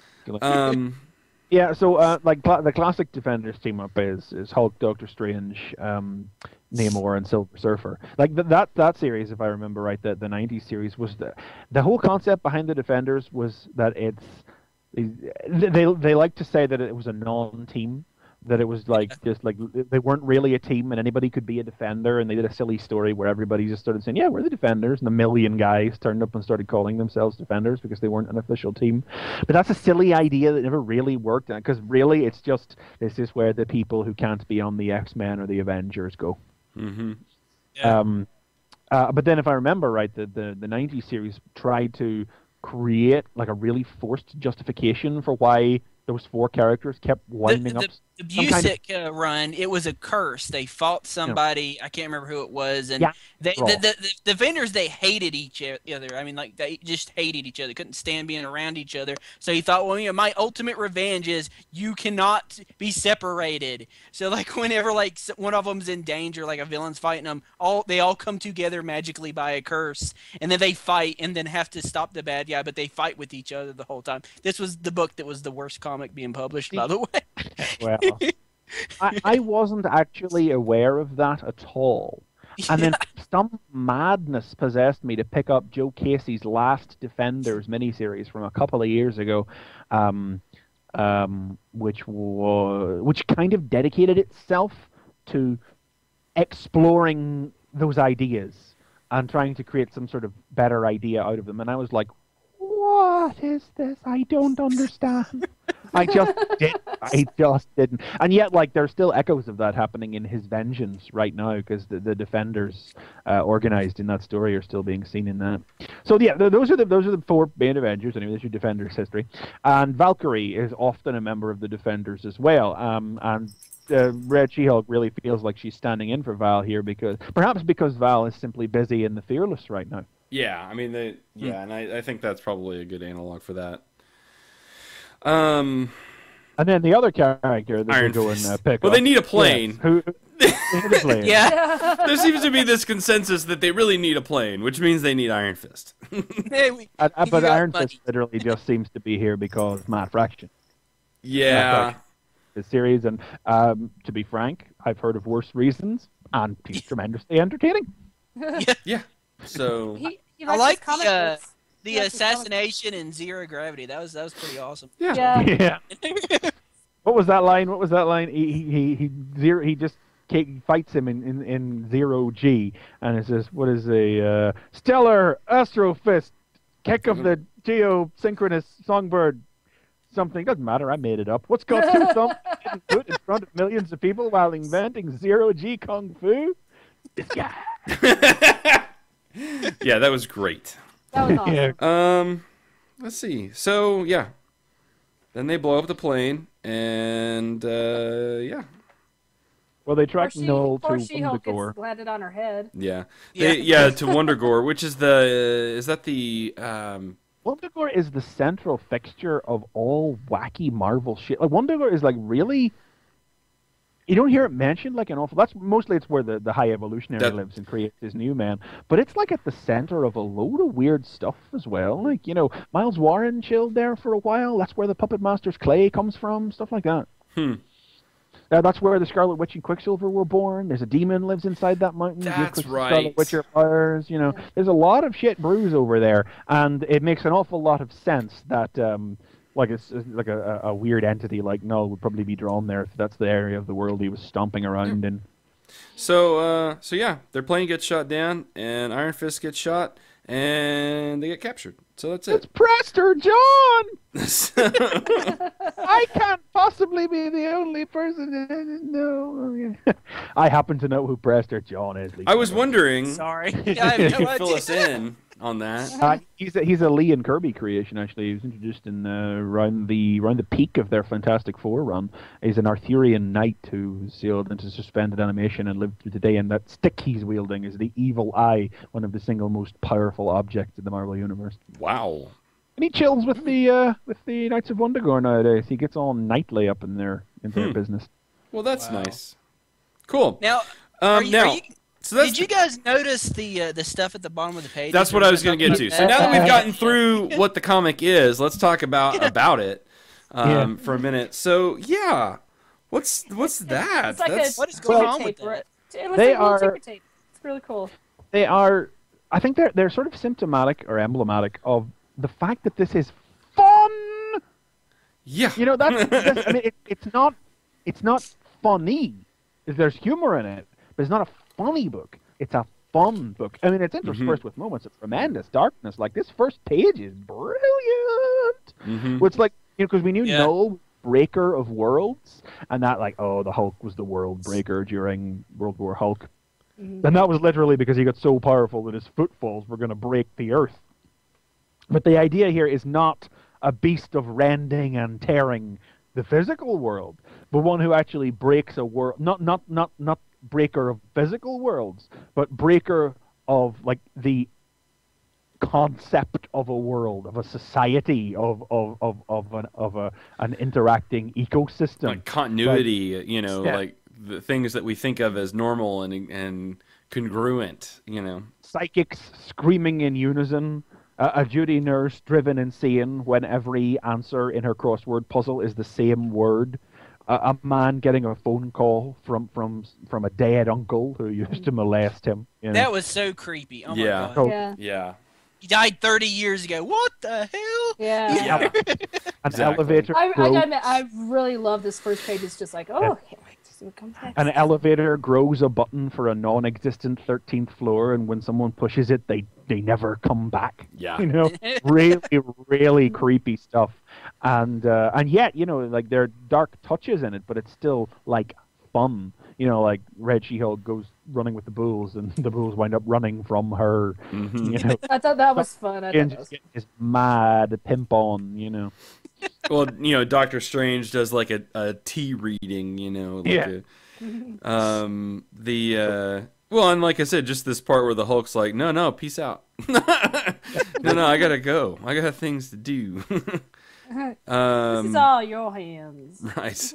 Total left turn for the comic, you know. Surfer was snow, you know. Surfer was snow. Matt Fraction Okay, that is the one thing I've got to admit that was one thing I did not care for this. One part where Silver Surfer was talking, I could barely read. There is actually one. I was just like, what is that? I mean, it's just like, I didn't care for that part. That panel where he pulls himself back together, there are 3 caption boxes there that have printed very badly and are quite hard to read. Yeah, I was just like, oh, man. Well, I mean, this is kind of following on from what Fraction was doing with the Surfer over in Thor anyway.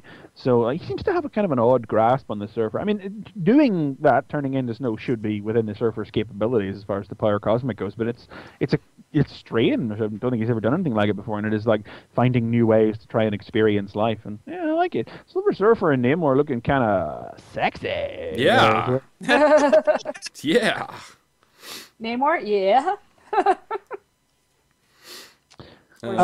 So, in keeping with the tone of the fun things, like these little tickers along the bottom, these used to be in Marvel Comics in the 70s. Yeah, exactly. Yeah. It's like continued after next page, continued after next page, continued after second page, following whatever. But it also has, like, they used to have little ads for other comics as well. You know, Master of Kung Fu every month from Marvel. You know, but this has a few of them too. Skull, Avengers Academy. You know? And you know, hey, this is Marvel's new launch for the month. You know, and if that gets like 2 people extra to pick up Avengers Academy, job done. Yeah. I mean, I wouldn't want to see them make a big return in comics or anything, but just for this right now, I mean, it's like everybody hates Kid Loki, especially the Asgardians in Journey into Mystery. They're advertising right books, too. To save the Secret Avengers today, Black Widow must fight in the past. Wait, what? Yeah. That's what I really love, and what's really in keeping with the little dark touches is that every one of these couple of ticker things is one of the taglines from the Defenders promotional images. You remember those? They were silhouettes of the characters. Yeah. Mm-hmm. Yeah. Certain words were in color. They were all made up of words, but certain words were in color, and if you took them out and put them together, they made sentences. Well, all those sentences are here. You know, the universe will break. Mm-hmm. One you love dies. Fight to save everything. And if you don't know that's what those are, it's kind of creepy, you know? It's like basically flipping the page and it's like, X-23 in Avengers Academy. Continued after next page. Kill your parents. Post Everyone you love. Kill your parents and post it on YouTube.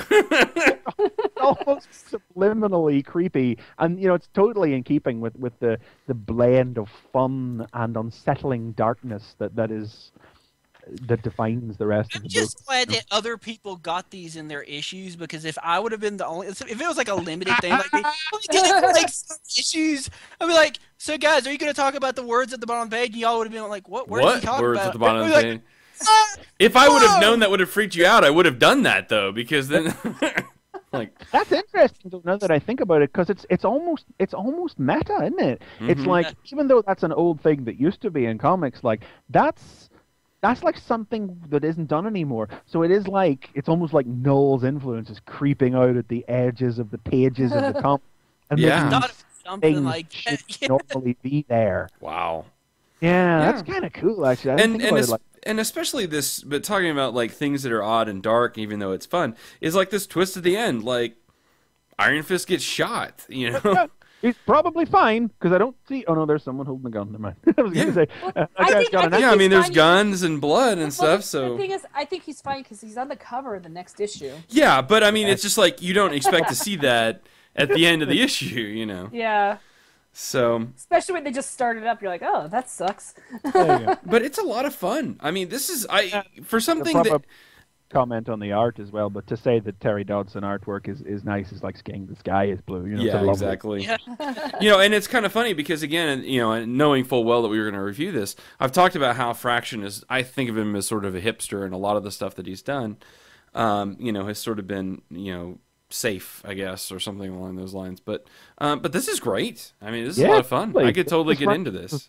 Redemption after the dump that was Fear itself. I think I'm gonna have to buy more of this. I know. Wasn't counting on that. Maybe I won't get Voltron. I'll just get this. So. Yeah, there you go. Maybe I should drop something else and get this. Yeah. So awesome, cool. Anything else? Oh, and here's a little fact. If you want to know who Miko's voice actress is, she's on the cover, on the back cover. Yeah, that's her. Oh, yeah, that's that is. Miko. Well, there you go. She's like a. It's not her fault. The character's bad. She's a Honda ninja. Yeah. How did you see that commercial? That yes, song I've is seen it. Stuck in my head. I'm like, no. I see that commercial like every 5 seconds. It's amazing. That's like MC Chris. Yeah. Okay, so there you go. There's your review. There's your show. Real quick, I will mention we are going to be doing soon-ish at the end of the year our big best of 2011. So if you've got ideas, let us know. Leave comments. This is probably like our second last show for the year, isn't it? We'll do one next week, and then it's Christmas next week, and New Year's after that. Yeah, so I was gonna say I'm not doing a show Christmas Day. I'm okay with doing one New Year's Day with like what I think is that the first. Yeah, I'm probably not going to be here then. No? Okay, so we'll skip 2 weeks, and then we'll come back for our best of. And then we'll come back with our best of show, so that'll work out quite nicely. Yeah, so we'll be here next week, and then we won't be here. We'll take a 2-week break, and then we will be back. So, again, if you got your ideas, for writers, artists, anything, issues, those kinds of things, I think I'll tweet a list or I'll post a list of what we're going to be looking at. Feel free to leave us feedback, your votes, that kind of thing. We're not going to do like a fixed poll. No, like this person was the best, and it's like but we're just gonna talk about some of the things we're just gonna put Dan Slott down for everything. We'll be done with or maybe maybe we'll do something anyway. We'll see what we do anyway. So there's that. Google Plus, check us out there. Twitter, check us out. Fanboy VS. Go to the website tfradio.net. Join us live every week that we broadcast anyway when we're not taking a break. 4 p.m. Eastern, 9 p.m. GMT time. So there you go. There's the whole show. Wow, big show. Sorry for the extra half hour, but just so much news we couldn't not a lot of news. Get it in. So anyway, there you go. Thanks so much for joining us, and please tune in next time when it'll be Fanboy Versus.